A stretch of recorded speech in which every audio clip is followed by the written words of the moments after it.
Critical Role Campaign 4 Episode 6 has officially aired. I've watched it, and now it's time for me to tell you what I think about it. This, of course, means there will be spoilers for Episode 6 and potentially anything leading up to Episode 6. So if you are not caught up and you don't want spoilers, leave the video now before we jump into it. But before we do, if you're interested in Critical Role, Dungeons & Dragons, and other nerd culture content, please subscribe to the channel, give this video a thumbs up, and make sure to leave a comment down below to help get more of me in your algorithm. Now let's talk about Episode 6. This is not going to be a recap. This is just my review, my first impressions, my thoughts. A recap will be coming later along with some other videos about specific points that I may talk about in this video. So overall, I thoroughly enjoyed that we stuck with one group. Now I know that's a hot topic and some people want it to be split. Some people want it to be just like it was through the Overture, just 13 different players coming in and out, visiting different houses, different locations, things like that.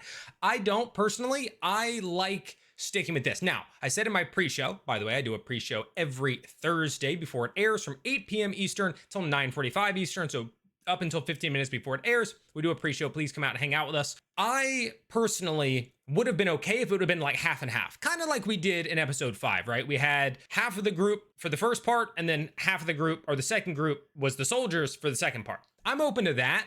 I don't necessarily want to go back to the Overture. So this episode was great that it was just one group the whole time. We had the flashback at the beginning, which was cool, or not a flashback, but like a dream.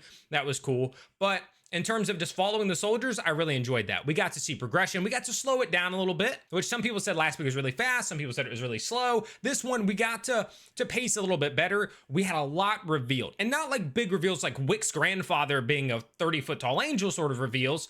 But we got big reveals in the sense of we now know a lot more about the mechanics of characters. We know the weapon that Cadogan used, the Atlatol or whatever it's called. Like, we now know about that. We know how he uses it. We know how it was homebrewed because Robbie filled us in on that. We know that Thimble is a swashbuckler rogue because she uses fancy footwork during that, which is a swashbuckler ability to get out of dodge. We know that Tyranny has Pact of the Blade, which doesn't tell us like her Warlock Pact necessarily, because now in 2024, like anybody can take that. It's a little different. So we don't know everything about her, but we also learned not mechanically about her, but narratively that she has a calling, a desire, an archetype for suffering, meaning she likes and is drawn to making people suffer, hence why she took the dagger and things like that and felt the way she did about it. We also learned that Wick is 100% a sorcerer, which I mean, we all knew, but he used innate sorcery and did these other things.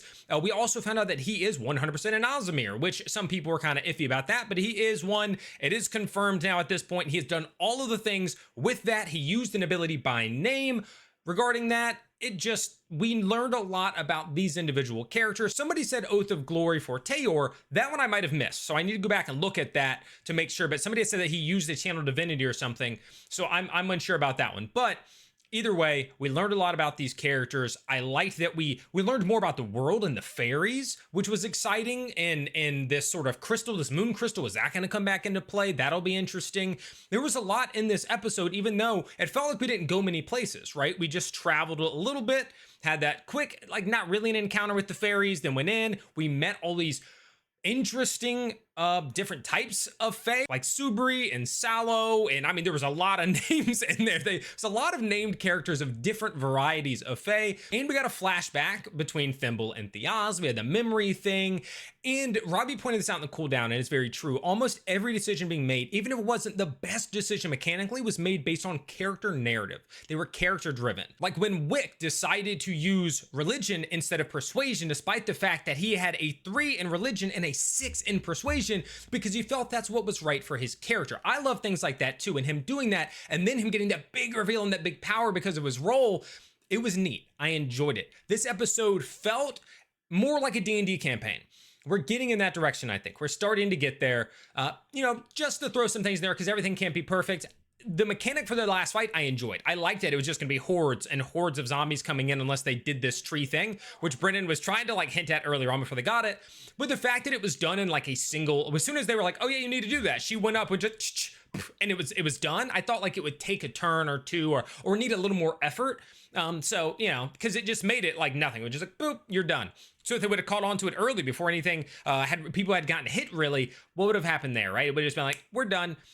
So that was a little bit of a nitpick, I guess, if I have to find something. And then the earlier combat was mostly like the other comments we had in the overture. It's more of a narrative, a story, and less like a real authentic combat, like with the fairies and stuff like that. I guess if the players were just oblivious, like we have to kill the fairies, then it could have been a real combat. But I guess I just never saw it going that way. So yeah, all in all, I'm gonna give this one. I think I rated too high the last one after reflection because I want to save the high ratings for like when I really loved an episode. Last week I gave an 8.5. And I still really enjoyed it, but I think I could drop it down, we'll say to 7.5, and I'll give this one about the same, maybe an 8, because I want to give the 9s and the 10s for just like absolutely holy crap moments. So I'm going to save those. So a little bit of a retroactive there. What do you rate it and why? Share that down in the comments. And once again, if you want Critical Role, nerd culture, and more, make sure to subscribe to the channel, give this video a thumbs up. And even if you don't want to leave a rating, throw a comment down there just to help me with the algorithm. Thank you all so much for watching. And until next time, good luck in your adventures.